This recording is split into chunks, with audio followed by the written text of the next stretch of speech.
Gracias a esto se tienen unos contactos que si no, no se tienen. Bona tarda. Faré aquesta conferència que tanca el cicle sobre els personatges polèmics entre la cultura i la política, parlant de Francesc Cambó i les seves idees sobre el paper dels intel·lectuals, els professionals i tècnics. Això és com una primícia d'un llibre que estic ja enllestint, una biografia àmplia de Francesc Cambó, que espero tenir acabat a finals d'aquest any i que es publiqui l'any que ve. Passa a la següent.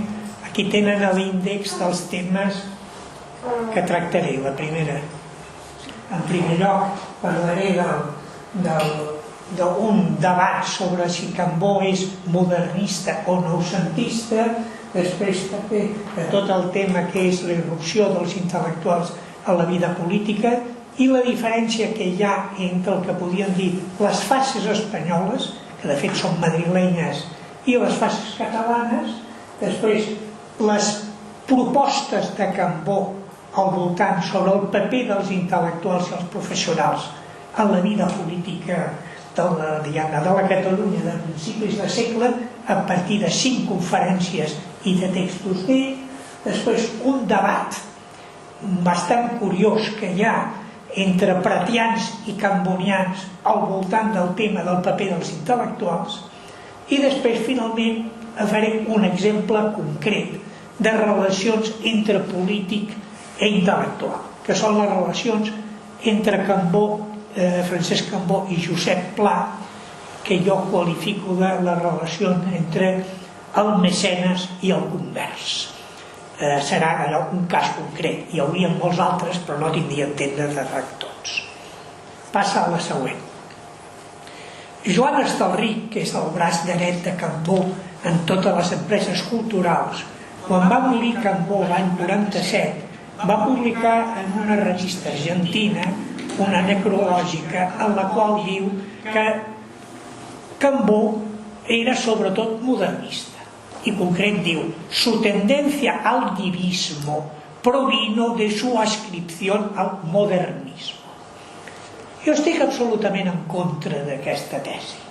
Sembla disparatada, perquè si bé una cosa és que el jove Cambó de 20 i pocs anys, als anys 90, fos un jove modernista, després, des del moment que entra en política a partir del 1901 i immediatament després, serà un ambiciós noucentista, sobretot en el terreny polític i cultural, no tant en la dimensió estètica. Ell no té cap reflexió sobre l'art modernista, però sí sobre la política i la cultura i la relació entre els dos en el món del noucentisme. Ell i Prat són clarament els primers polítics que parlen clarament del paper que han de jugar els intel·lectuals, els professionals i els tècnics en la nova política catalana del segle XX. I sobretot els hi atorguen un paper destacadíssim. Passa. Com saben, el segle XX es caracteritza per la irrupció dels intel·lectuals a la vida política. Això ha estat molt estudiat, sobretot a França, a Itàlia, a Anglaterra, etc. És a dir, en la nova Europa, sobretot en les grans ciutats, en la societat europea urbana, els nous canvis culturals i a l'inici del que es coneix ja com una societat de masses, apareixen des de finals del segle XIX, però sobretot en el segle XX, això que es diu els intel·lectuals. Què són els intel·lectuals? Però són uns individus que tenen una certa autoritat i prestigi ciutadà com perquè la seva opinió tingui influència.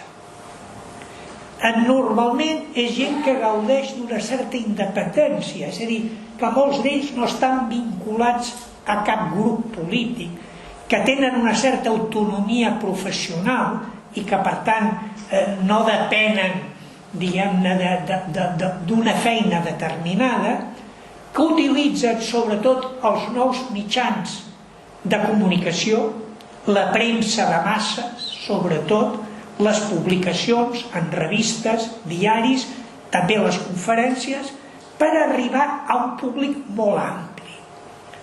I tindran consciència de ser una elit, una minoria preparada, que són els més preparats, els més cultes, els que saben més, científics, tècnics, professionals, però que estan obligats a difondre la seva opinió de cara a orientar, fins i tot en un cert consell moral, a denunciar les injustícies i a proposar unes certes alternatives. En el cas espanyol, el professor Santos Julià, que és el que es va dedicar a aquest tema, va publicar ja fa bastants anys un article que es diu Protesta, Liga y Partido, 3 maneres de ser intel·lectual, en què planteja les diferents fases d'actuació dels intel·lectuals i diu que és el model espanyol. Jo penso que és el model madrileny i té molt poc a veure amb el que passarà a Barcelona i fet a Catalunya, però sobretot a Barcelona amb els intel·lectuals. Les fases que proposa Santos Julià és una primera fase al voltant de la crisi del 98. En aquest moment, tant membres de la generació d'intel·lectuals vells com Galdós, Clarín o Costa, com els joves, Unamuno, Maeztu, Azorín, Mariclán, el que fan és una denúncia i una protesta. Però són uns franctiradors. No tenen al darrere res. Denuncien el sistema polític, però no saben fer propostes alternatives. Constaten que el poble espanyol està dormit, que manca ciutadania, són profundament pessimistes, però només fan denunciar. D'aquesta denúncia no surt res positiu. La segona etapa, segons Santos Julià, és la generació de 1914. És la generació d'Ortega y Gasset, de Marañón, del mateix Azaña, és a dir, intel·lectuals que diuen que s'ha d'anar cap a una nova política, que s'ha d'acabar amb el sistema vell de la restauració, però això s'ha de fer a base de crear ciutadania, crear ciutadans conscients de ser-ho. Això només es pot fer, diuen, des de la societat civil. Cal educar el poble, europeïtzar. Aquella famosa frase d'Ortega, si Espanya és el problema, Europa és la solució. Per tant, el que cal fer que és una liga d'educació política que es dediqui una mica a crear consciència ciutadana. La revista Espanya i a crear elits. D'aquí el tema de la Institució Libre de Ensenyanza, la Junta de Ampliación de Estudios amb les seves beques que vagin a estudiar a Alemanya, Anglaterra, etc. És a dir, hem d'educar també a l'elit per fer el canvi. La tercera fase, segons Santos Julià, la tercera etapa, és la del compromís polític dels intel·lectuals i professionals. Aquesta fase es dona en els anys finals de la dictadura de Primo de Rivera, en què la lluita contra la dictadura es converteix en lluita contra la monarquia, es republicanitzen i comencen fins i tot a militar en partits polítics nous o vells. Ortega crea l'agrupació al servicio de la república, amb altres intel·lectuals, Azaña crea un partit, o molts intel·lectuals passen a militar el Partit Socialista, que no havia tingut intel·lectuals mai. És el moment que Besteiro se hace socialista, Fernando de los Ríos, Juan Negrín, Luis Jiménez Azúa. Per això Santos Julià dirà la segona república és la república dels intel·lectuals. I la mostra més clara és Azaña, un ateneista president del govern. De l'Ateneu a la presidència, l'intel·lectual que s'ha polititzat, milita en un partit i ara té càrrecs de gestió. Bé, aquest esquema, que jo penso que per Madrid pot funcionar, en la meva opinió no funciona per Catalunya. No funciona, pots passar a la... Sí. Perquè jo penso que sí, és cert, el 98 és l'etapa frontissa de crítica, d'actuació com franctiradors, entre ells Joan Maragall, però Joan Maragall ja plantejant una cosa significativa, l'enfrontament entre el país real, que és Catalunya, i l'artifici, que és l'Estat, i aquesta imatge d'Espanya. L'adeu a Espanya, la famosa poesia de Maragall, és un símbol molt clar. Ara, és evident que som franctiradors encara. Ara, què passarà a Catalunya? A partir de 1901 hi ha una mobilització política notable, que és una mobilització ciutadana, ja no de minories, sinó de classes mitjanes àmplies, que va creixent de forma molt clara. I això ho detectarà a l'any 1905 Eugeni d'Ors amb un article que és emblemàtic, que es diu Cròniques de Madrid als intel·lectuals. És el primer article que jo sàpigui que apareix la paraula intel·lectual en català. És del 4 d'agost de 1905. En aquest article Ors compara els intel·lectuals de Madrid amb els intel·lectuals de Barcelona. Respecte als de Madrid, diu, la seva tasca és estèril, no té repercussió. Aquest sí, perquè cap d'ells té darrere seu poble, energia humana disposada a l'acció. Són intel·lectuals sense poble. En canvi, aquí, diu, comencem a tenir poble. I això quedarà molt clar en tota la mobilització de la solidaritat catalana de l'any 1906 i 7. Quan a Barcelona hi hagi aquella manifestació del dia de l'homenatge de 200.000 persones pel passeig Sant Joan, una manifestació que comença a les 10 del matí i acaba a les 6 de la tarda, el Maragall dirà, és l'alçament de tot un poble. Aquí hi ha ciutadania, aquí hi ha la gent mobilitzada. I és aquest el moment en què intel·lectuals com Josep Pijoan dirà: les forces de la cultura han d'acompanyar els polítics en la tasca de millorar el poble català. Intel·lectuals i polítics hem d'anar junts, les forces de la cultura i els polítics, per dirigir aquesta mobilització. A partir de l'any 1907, els solidaris catalanistes d'esquerres i dretes aconsegueixen el control de l'Ajuntament de Barcelona, de la Diputació de Barcelona, de la Diputació de Girona, i a partir de l'any 14 tindran la Mancomunitat.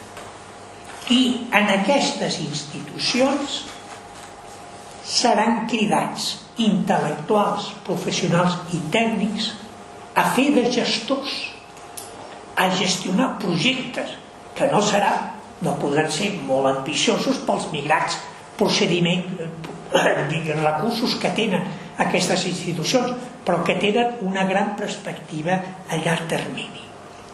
Per tant, en el cas català, el compromís polític dels intel·lectuals i dels professionals es dona molt abans que a Madrid. No hem d'esperar a finals dels anys 20. Això es dona 1907, 8, 9, 10, 20 anys abans. I els trobem ja fent de gestors, dirigint a la Diputació, a la Mancomunitat, a l'Ajuntament, projectes de gran ambició. Per tant, jo penso que les fases catalanes són notablement diferents de les espanyoles. Passa.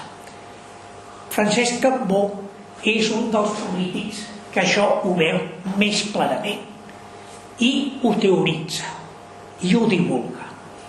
Jo he localitzat 5 conferències i textos de Francesc Cambó parlant d'aquest tema, els intel·lectuals, professionals i tècnics en la nova conjuntura política de principis de segle. El primer és el catalanisme constructiu, que és una conferència de 1908 dins del moment de l'eufòria de la solidaritat catalana. Aquí fa directament una crida a la gent de la cultura. Diu, heu d'abandonar aquesta actitud passiva, contemplativa i d'autosatisfacció per posar-vos a col·laborar activament en els nous projectes polítics. És el moment d'actuar. És una crida directa a professionals, tècnics, intel·lectuals. L'any novembre del 9 fa dues conferències seguides, que es diuen El moment polític, en un moment que la solidaritat ha entrat en crisi, s'ha fragmentat entre el catalanisme d'esquerres i de dretes, després de la Setmana Tràgica. És una crida contra el pessimisme, contra l'actitud dels que només critiquen tot i després es queden a casa sense fer res. Diu, no, és el moment de reconstruir el moviment. Hem passat per un moment difícil, però hem de reconstruir. I es necessita la participació de tothom. Ens hem de posar a treballar tots. Aquesta conferència va rebre un gran elogi de Joan Maragall, que va escriure un article a La Veu de Catalunya, diu, en Cambó té tota la raó. És el moment d'actuar, de superar el pessimisme i les crisis. El tercer de maig de 1911 és un article de Cambó a l'Almanac dels Noucentistes. No podia ser més clarament noucentista, en el principal portaveu dels noucentistes. És un article que s'anomena De la política, que sembla escrit per Eugeni d'Ors, i no és escrit per Ors, sinó per Cambó.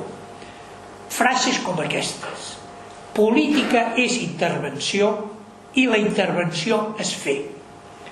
Sols l'home que té fe pot fer de polític, però no n'hi ha prou que tingui fe en si mateix. Ha de tenir plena fe en el poble en el qual actua. El que fa Cambó directament en aquest article és cridar el que ell diu els millors, els més preparats, és a dir, els professionals, els tècnics, els enginyers, els arquitectes, els metges. Diu, tots vosaltres us heu d'implicar en la missió de dirigir el poble català cap a la seva plenitud. Comença a sortir la paraula missió, i missió vol dir també missioners. És a dir, heu de fer de missioners.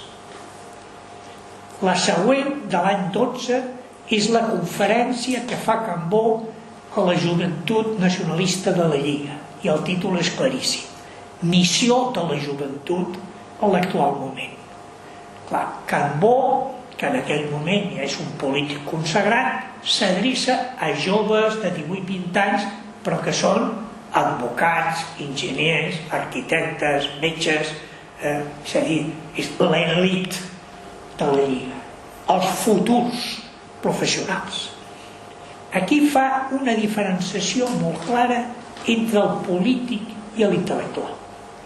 I els polítics professionals, es presenta ell, som els que hem d'anar a Madrid a lluitar per aconseguir l'autonomia catalana. Però vosaltres, aquests joves, us heu de preparar per ser la burocràcia de Catalunya. Els buròcrates, és a dir, els administradors de les institucions catalanes. Heu de gestionar-les, heu de tenir projectes nous, moderns, europeus. Heu d'anar a Europa a informar-vos de com ho fan els alemanys, els anglesos, els francesos, i portar-ho aquí. Necessitem joves ben formats i amb capacitat de gestió. La cinquena és una conferència, però adreçada a empresaris. És una conferència que fa Cambó l'any 17 a l'Escola de Directors d'Indústries Químiques que hi ha a l'Escola Industrial, a la Universitat Industrial. I se titula L'eficàcia de l'esforç individual. És un moment en plena Gran Guerra Mundial, l'any 17. S'adreça a joves empresaris demanant que s'esforcin d'implicar-se en l'esforç polític, però perquè veu una cosa que no li agrada. Ell fa una certa reflexió moral sobre que en plena guerra mundial diu, els empresaris francesos i alemanys s'estan implicant en plena guerra en causes patriòtiques i estan fins i tot sacrificant interessos, diguem-ne, propis de cara a això. I aquí, a Catalunya, país neutral, els industrials només que estan fent és enriquint-se gràcies a la neutralitat, però no fan res pel país. Diu, aquí es pot produir un divorci entre els homes de negoci i els homes d'estudi, diu exactament. Els homes d'estudi comencen a tenir molt clara quina és la seva missió en aquest país i estan pensant a llarg termini en Catalunya i en transformar Espanya. I en canvi els empresaris els hi diu, només us moveu per afers concrets i per interessos de grup i no penseu en el país. Si es produeix aquest divorci de que els homes de cultura van per una banda i els homes de negoci per una altra, la nostra causa no, d'alguna manera, no triomfarà. Bé, aquestes són 5 mostres del que jo penso que és clarament el missatge que Cambó adreça als intel·lectuals i als professionals de Catalunya. Passa. Aquest missatge, de tota manera, és un missatge que entra en polèmica. Hi ha una polèmica molt interessant en una revista molt poc coneguda, em sembla que només el Jordi Castellanos la va treballar en el seu moment, ja fa anys, que es diu una revista que es diu La Catalunya, en castellà, publicada, jo diria, pels joves cambonians. És una revista que dura pocs mesos, és de l'any 1910, en què sobretot predominen articles dels joves seguidors de Cambó. El que llavors ells diuen, en castellà, el catalanismo intervencionista o estatalista, el que prioritza l'acció política a Madrid. Són articles de gent que després serà coneguda, sobretot joves economistes molt brillants, Miquel Vidal i Guardiola, Josep Maria Tallada, bàsicament són aquests, que aquests el que fan és sobretot posar èmfasi en Cambó i el que significa Cambó. Fan una elogio de Cambó, podríem dir bastant exagerat, 1910, diu, és la figura principal del movimiento catalanista. I és el promotor del que diuen el catalanisme constructiu. I fins i tot signen un article que acaba així: estamos con Cambó. Clar, si diuen estamos con Cambó vol dir que hi ha altres que estan contra Cambó o amb un altre. Insinuació clara respecte a Prat de la Riba. No ho diuen explícitament, però diuen que ells s'inclinen pel que representa Cambó. Immediatament hi haurà la rèplica dels joves pratians, els seguidors de Prat. Jaume Bofill i Mates, Josep Carner, Josep Maria López Picó, comencen a escriure articles criticant els de la Catalunya, dient aquests són excessivament moderns, fins i tot els hi diuen socialistes, poc nacionalistes, massa europeistes. El cúmul d'això serà l'atac que adreçarà Josep Puig i Cadafalch en aquesta gent. Puig i Cadafalch farà una conferència que després es transcriu en castellà a la Catalunya, que és l'he tret jo, en la que ataca directament, hi ha frases molt, jo diria, molt dures als joves cambonians. Els hi diu coses com aquestes: son jóvenes de espíritu débil que van a estudiar al extranjero y vuelven deformados. Han salido a estudiar y han sido absorbidos, asimilados. No eran lo suficientemente fuertes para resistir el cambio de lugar y vuelven colonizados por la fuerza de Alemania o Inglaterra. Això ho diu el Puig i Cadafalch. Puig, això no es diu gaire, té moltes picabaralles discretes en Cambó, i Cambó diu uns penjaments a la seva correspondència privada sobre Puig que queda llest. És un debat en el que no intervé mai ni Prat ni Cambó. Són els seus jovenets. Els pratians organitzen un acte de desgreuge a Prat de la Riba, un homenatge el 23 de novembre de l'any 10, on no són convidats els cambonians, només van ells, i on Bofill i Mates fa el gran discurs d'elogi de Prat, el propulsor animantíssim de la cultura catalana. No s'esmenta Cambó, però només s'esmenta a Prat. Les reticències es mantindran, encara que jo crec que no són antagòniques. És a dir, són dues visions complementàries del que ha de ser una mateixa política, el que passa que una es posa més èmfasi en el que podíem dir el Catalunya endins i uns altres el Catalunya en fora, però forma part del mateix. El que passa que segons les conjuntures uns creuen que s'ha de prioritzar una cosa respecte a l'altra. És evident que per aconseguir l'autonomia catalana s'ha d'anar a Madrid i s'ha de tenir influència a Madrid, i sense anar a Madrid no es té la mancomunitat, i sense anar a Madrid no es poden plantejar projectes d'estatuts d'autonomia.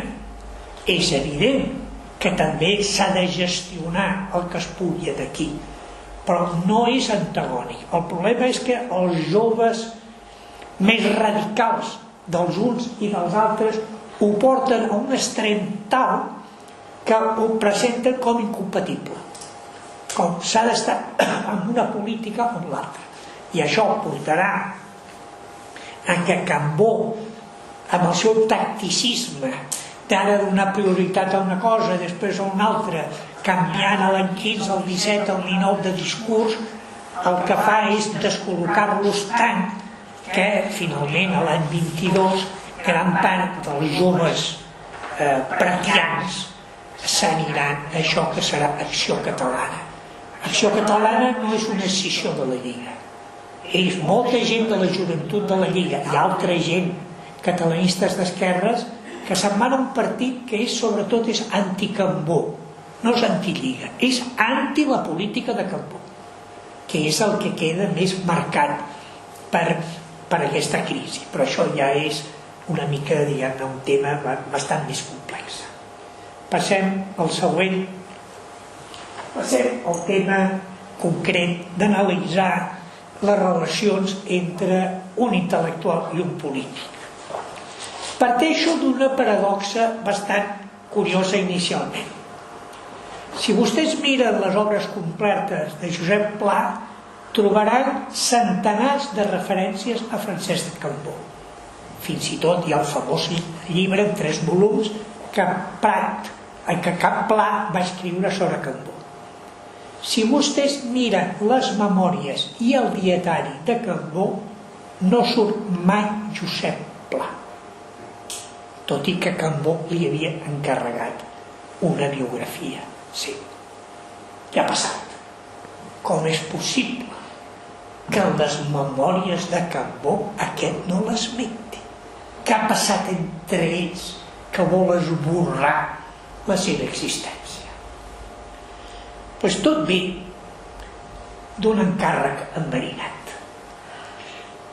A finals de la dictadura de Primo de Rivera, Cambó està convençut que ell serà l'home de la sortida política d'aquest règim que està entrant en crisi. I és quan s'organitza el que s'anomenarà l'Operació Cambó.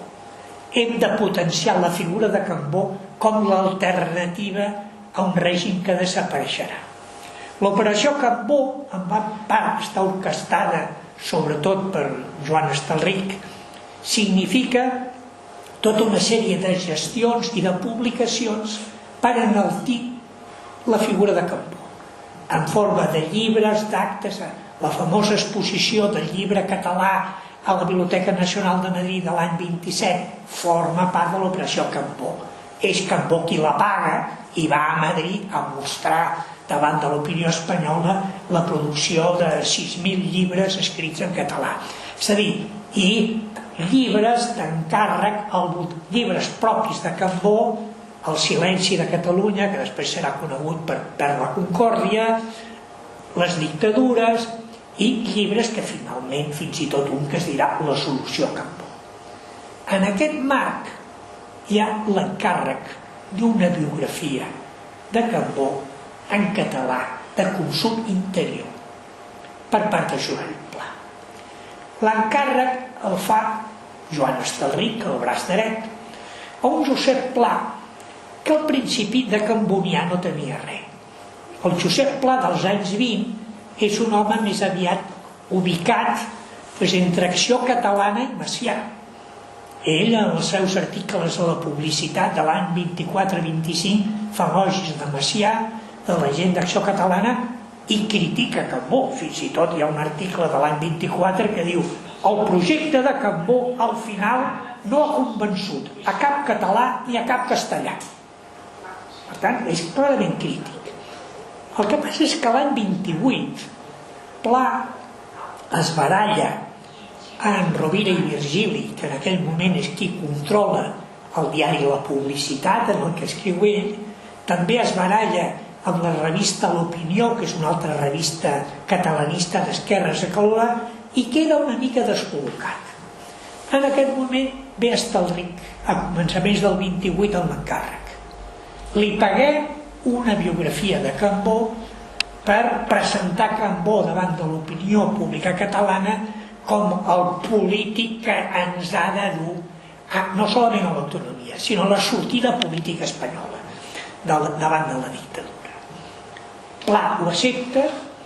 Pla tindrà diverses entrevistes amb Cambó, Cambó li explica coses, li subministra materials, etc. I ell tira pel dret i ràpidament, ja a l'estiu del 28, ja té un primer volum fet que a la tardor, al setembre, em sembla que és, ja apareix a les llibreries, que és el llibre que apareix a l'esquerra, Cambó. És un llibre que és una apologia exagerada de Cambó. Tan exagerada que el mateix Cambó està avergonyit. A les cartes amb els de Riu s'ha passat, però què ha dit aquest home? És a dir, és un excés. I és una apologia i una crítica als catalanistes d'esquerres. A l'any 28, en un moment que la intel·lectualitat catalana s'està republicanitzant. S'ha calculat que aquest llibre, que va aparèixer a la tardor del 28, va provocar més de 150 ressenyes i articles a la premsa catalana. Possiblement és dels llibres més ressenyats del segle XX. Ressenyat per ser atacat duríssimament, sobretot pels catalanistes d'esquerres. Començant per Rovira i Virgili, però seguint per molts altres. Els insults que rep Pla són de tota mena. Li diuen caragirat, oportunista, venut, insolvent ideològic, documentat, servent de Cambó, ploma disponible, és a dir, tota mena d'insults. Aquest és un llibre d'encàrrec, cosa que és veritat. A més, aquí tot això és una maniobra política, no és una biografia ni és res.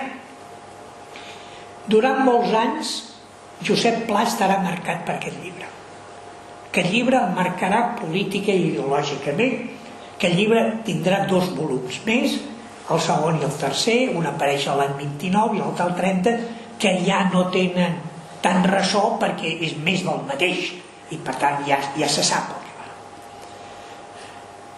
Ara, aquest no és un llibre de circumstàncies, ni és un llibre oportunista, ni és un llibre d'un cínic. Jo sostenc que és el llibre d'un convers. Pla s'ho creu, ho justifica, es defensa, ataca els que li han atacat, és a dir, es torna i es ratifica. I en ratificar-se, a entrar en una polèmica intensa, cada cop es vincula més a Cambó. Cada cop és més cambonià en un moment en què Cambó està apareixent com pràcticament l'únic catalanista que defensa la continuïtat de la monarquia, quan s'estan republicanitzant tot. Això què passa?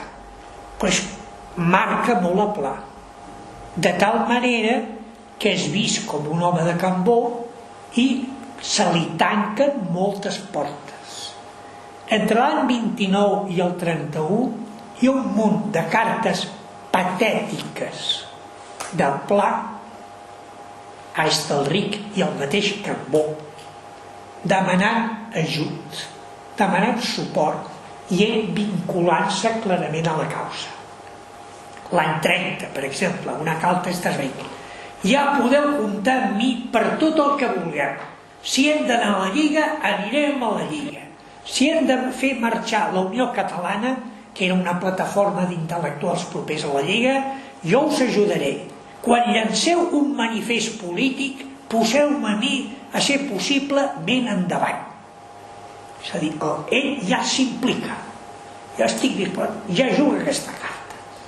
Hi ha unes cartes bastant patètiques d'aquest any 30, 29-30, per exemple, una del juliol del 30, el que diu: la qüestió és d'una extraordinària gravetat. Jo, com no aspiro a ser perdonat per ningú, és a dir, tots els atacs, l'únic camí que tinc és intentar oblidar-lo i deixar-ho tot. No crec, per altra banda, que es perdi res, al contrari. Tots guanyarem el no. On és en Cambó? No vull fer res per molestar-lo amb petitesses, però, per favor, si teniu ocasió, digueu-li alguna cosa, prepareu-me el terreny per una entrevista amb ell. Quan torni a Barcelona vull i li exposaré clarament quina és la meva situació i demanaré que m'ajudi a sortir-me. Això, el Pla. Finalment, després de molt pregar, Cambó, que estava fora perquè l'havien operat, torna a finals de l'any 30 i li escriu aquesta carta del Pla. És l'història que vostè no dona tot el rendiment polític i periodístic que pot donar, però abans de prendre una decisió jo voldria poder parlar amb vostè llargament. Pla i Cambó es troben a Barcelona a finals del 30 i Cambó li ofereix: el fitxo per la Veu de Catalunya, serà el nostre corresponsal a Madrid i per tant es convertirà en el nostre periodista a Madrid, el nostre gran cronista.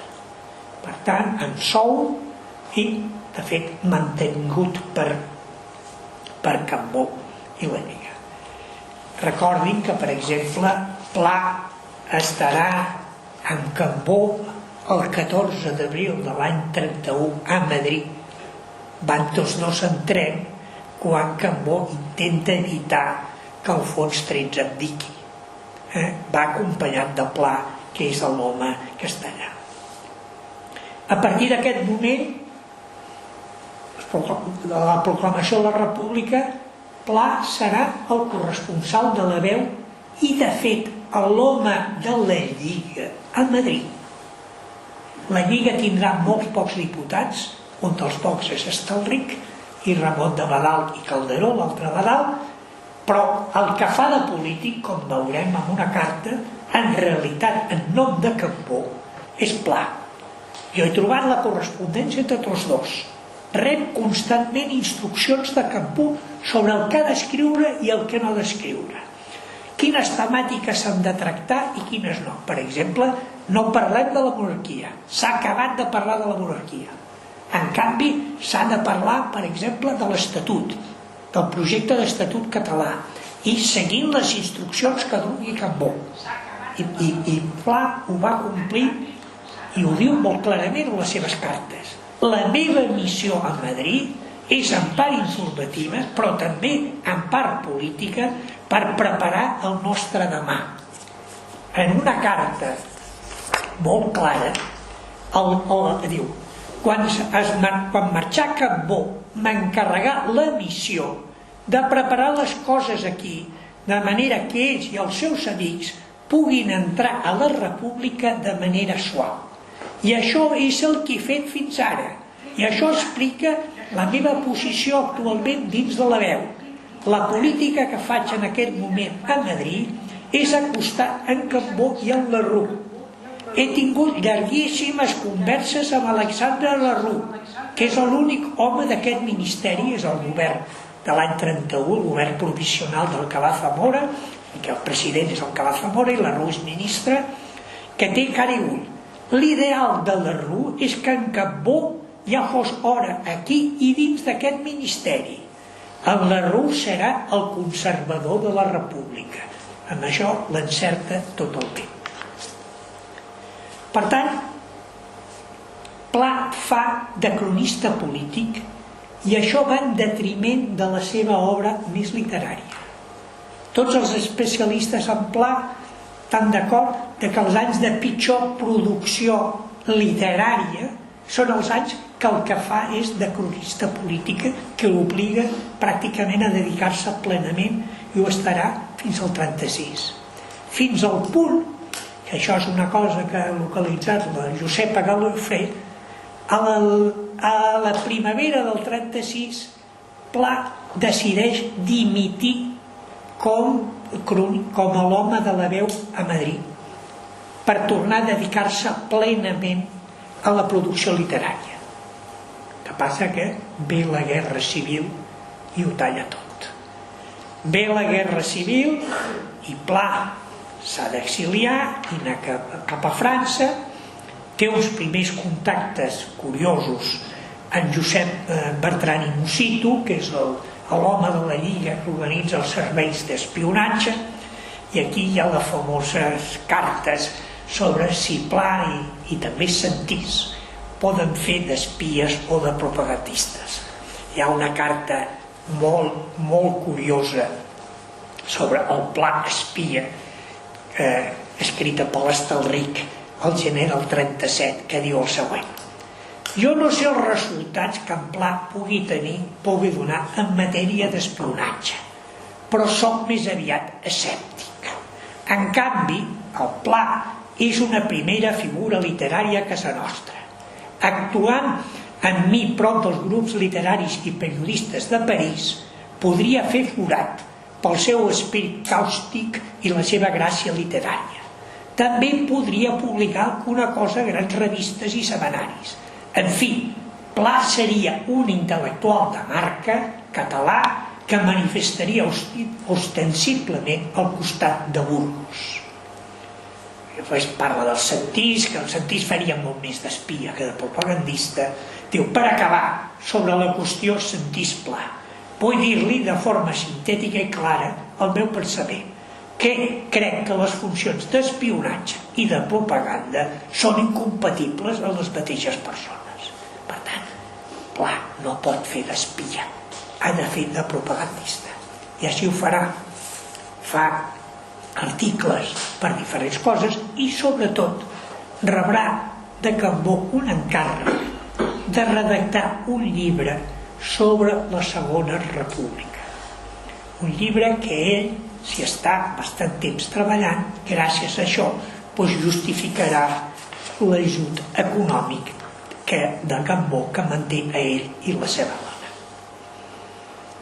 Acabada la guerra, Pla torna a Barcelona, Cambó encara ara està a Suïssa l'any 40, i arriba la notícia de que Josep Pla ha publicat amb l'editorial de la revista falangista Destino la història de la Segona República Espanyola, que és l'altre llibre que apareix aquí. La indignació de Cambó és absoluta, és total. En una carta a Estelric del 15 de maig del 40 li diu: el que m'aplica vostè del llibre de Pla és una delícia. Vaig ser jo qui, per justificar decorosament una subvenció que li permetés viure a Roma, vaig encarregar-li que escrivís per mi un llibre sobre la República. Com jo li era constantment a sobre, vaig arribar a aconseguir que escrivís un primer volum, a base de comentar-lo sempre que es trobava en l'aire. La propietat, doncs, d'aquell llibre em pertany a mi. En aquell temps tenia jo de mecanògrafa a la seva dona, Gladys Ember, i aquesta, al posar a màquina el llibre que feia a Roma el seu marit, a més dels 2 exemplars que guardo aquí, em feu un tercer que s'emportà sense demanar-me permís ni tenir jo coneixement fins molt temps després, quan en Pla va oferir el llibre primer a l'editorial Calpe, que naturalment no l'acceptà, coneixent-lo, fins que escrivís els 2 altres volums. Ja veu, doncs, que de tot aquest afer la conducta d'en Pla i de la seva dona no és d'una gran puresa. En Pla venent un llibre que no li pertany a base d'un exemplar que la seva muller va sostreure clandestinament de la casa on treballava. No em sorprèn que en Pla, després, s'entretingués en afegir al llibre algunes conveniències contra mi. I acaba així Cambó: el favor que li vaig fer durant tant de temps és d'aquells que no es perdonen. Després d'aquesta carta, Pla i Cambó no van tenir cap altra relació que jo conegui. Quan mor en Cambó, a Buenos Aires, el 30 d'abril del 47, Josep Pla escriu al Destino uns petits articles sobre Cambó. Un home de la Lliga i gran amic de Cambó, Lluís Duran i Ventosa, escriu indignat a Pla una carta dient-li: és una vergonya els articles que heu escrit sobre Cambó. Sembla mentira amb tot el que va fer per vos en Cambó que vostès es monti tant de segret. La resposta en carta a Lluís Duran i Ventosa, que estan els papers del Duran i Ventosa, el vaig trobar, de Pla és la següent: jo no tinc cap raó concreta per estar agraït al senyor Cambó, al contrari. És una carta del 21 de maig del 47. És a dir, Cambó pràcticament es pot dir que ha mantingut a Pla durant 10 anys, entre l'any 30 i el 39, i després es despenja amb aquesta frase en Pla. Reflexió final.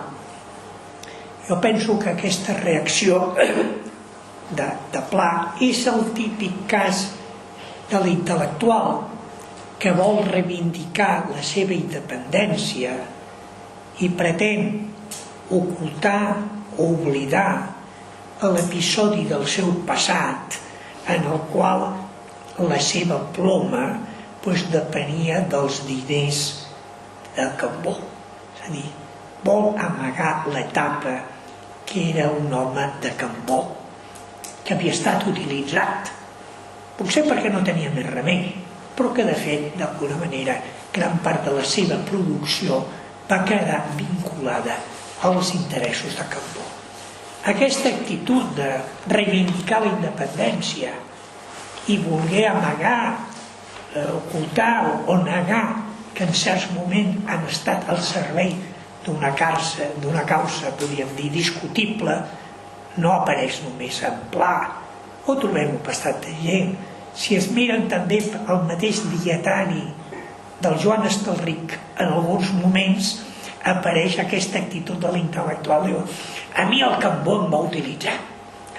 Clar, ha viscut del Cambó, però també ha estat utilitzat. I fins i tot el Gaziel, en algunes cartes, sobretot el Gaziel durant la guerra, que Cambó també li encarrega coses, sent aquest orgull ferit de dir en certs moments depenia dels diners de Cambó i vaig haver d'escriure coses que possiblement, si hagués estat lliure, no hauria escrit. Bé, acabo. Com poden pensar, la temàtica aquesta entre les relacions entre intel·lectuals i polítics a la Catalunya de principis de segle XX, jo crec que dona per molt i que encara està molt per aprofundir. Malauradament, els estudis que s'han fet fins ara són molt de tipus individual. És un individu, és en Riba, o és l'Estelric, o és el Pla, etc. I no s'ha fet una mica estudis més de grup. És a dir, la generació noucentista, la generació de la primera fornada dels estudis universitaris catalans, o la generació del 17, és una generació molt variada, amb molta gent, que caldria ser estudiada també col·lectivament per veure les seves relacions amb el món de la política, perquè tots ells perquè estan implicats en la política i tots ells tenen posicions polítiques que a vegades justifiquen i a vegades no. Però això seria interessant d'estudiar també col·lectivament per veure si aquesta missió que deien Cambó que havia de jugar als intel·lectuals, ells després la perceben com una causa justa o hi ha alguns episodis que potser cal amagar una mica perquè no creuen massa presentables. Molt bé, estic a la seva disposició per si volen alguna pregunta sobre això.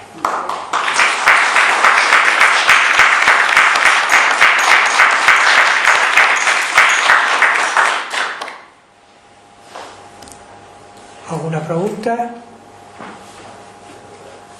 Sí. No, això que he explicat últimament, aquests favors que no es perdonen, no? Sembla que el que va fer en Pla va ser com ignorar-lo, no? Però no, després, fins que va morir l'any 70, has sabut seguir si va parlar alguna vegada més sobre Cambó en Pla i el va atacar o va defensar o va quedar així? El Cambó, però el Pla el que fa és, a la seva obra completa, refà el llibre.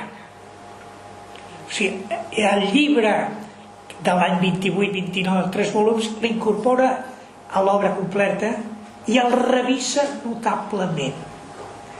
És molt feixuc perquè, clar, són 3 volums de 200 pàgines, són 600 pàgines, però si es pot, jo a vegades ja desapareixen coses de la primera edició excessives i apareixen coses matitzades de la segona. És a dir, el mateix Pla es rectifica. Després, amb el temps, ja no s'atreveix a dir, clar, això és correspondència privada. La gràcia de la correspondència privada és que surt el que pensa la gent en veritat i no el que ha de sortir publicat. Clar, el Pla això és incapaç d'escriure-ho perquè es publiqui. Jo no dec res al Cambó perquè se l'haurien tirat a sobre. Això li diuen en una correspondència privada al Duran i Ventosa. Per tant, jo penso que també una de les coses interessants, i per això malauradament que està desapareixent la correspondència privada és un gran dèficit, en aquests documents confidencials, personals, és on apareixen les autèntiques posicions en aquell moment. Clar, després, 20 anys després, han passat 20 anys i el Cambó està mort i enterrat, i per tant ja es permet matisar certes coses.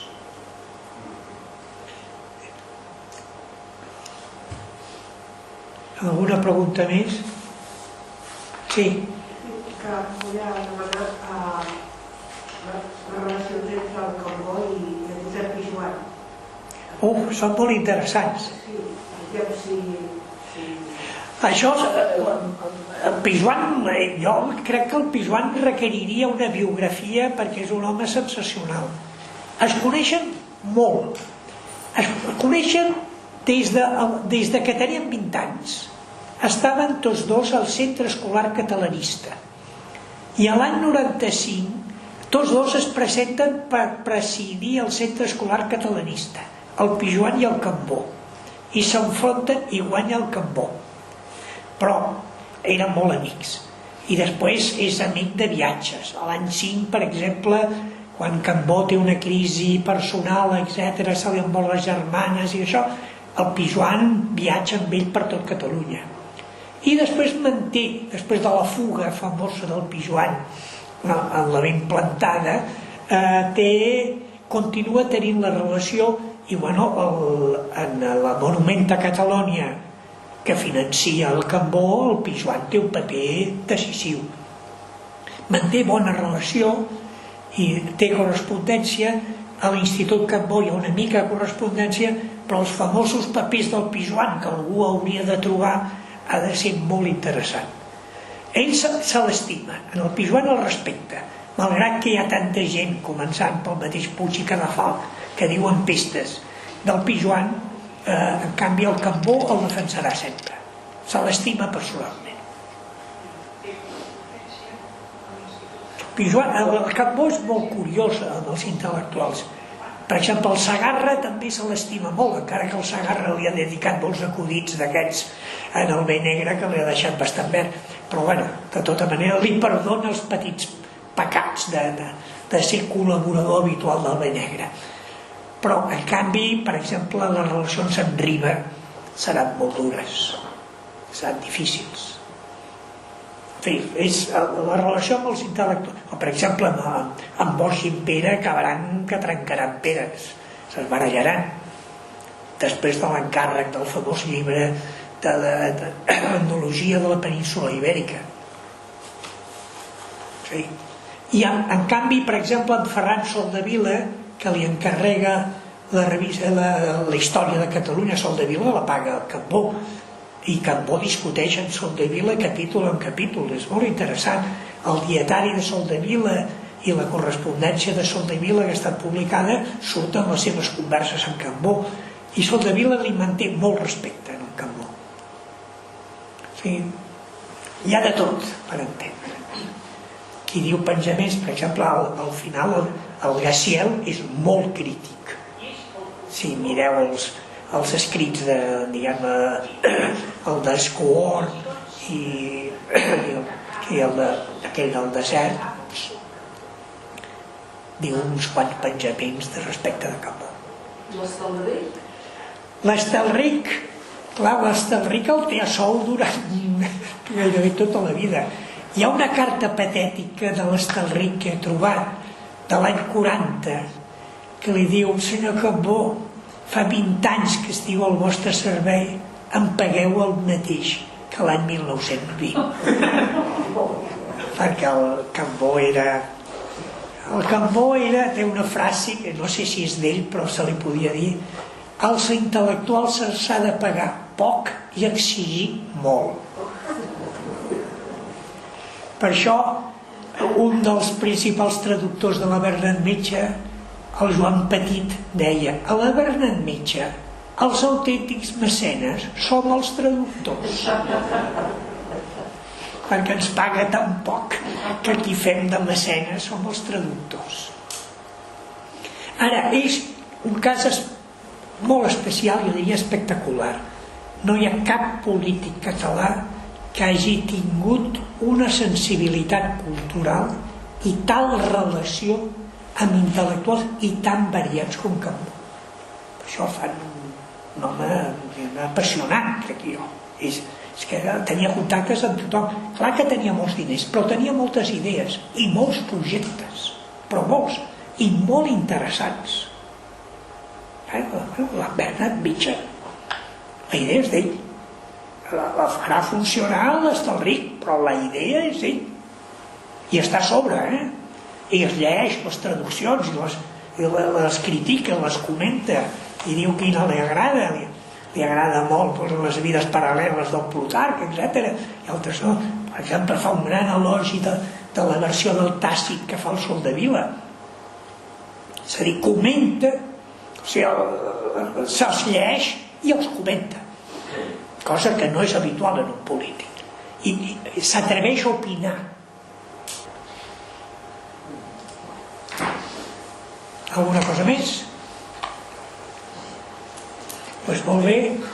Mira, vull acabar amb això que hem fet el contrast amb Prat de la Riba i Cambó, perquè veieu la diferent que és. Cambó és un home de projectes i està molt a sobre i vigila molt a la gent. Això també ho feia el Prat de la Riba. Prat de la Riba té una frase genial quan li demanen: i vostè aquí al front de la Mancomunitat, vostè què fa? Diu: jo faig dues coses: vigilar i escollir homes. És a dir, triar la gent adequada, a l'expert, el que en sàpigui més d'allò, tingui la ideologia que tingui. Si és el que sap, és aquest, i jo el vigilo. Aquest era el Prat de la Riba.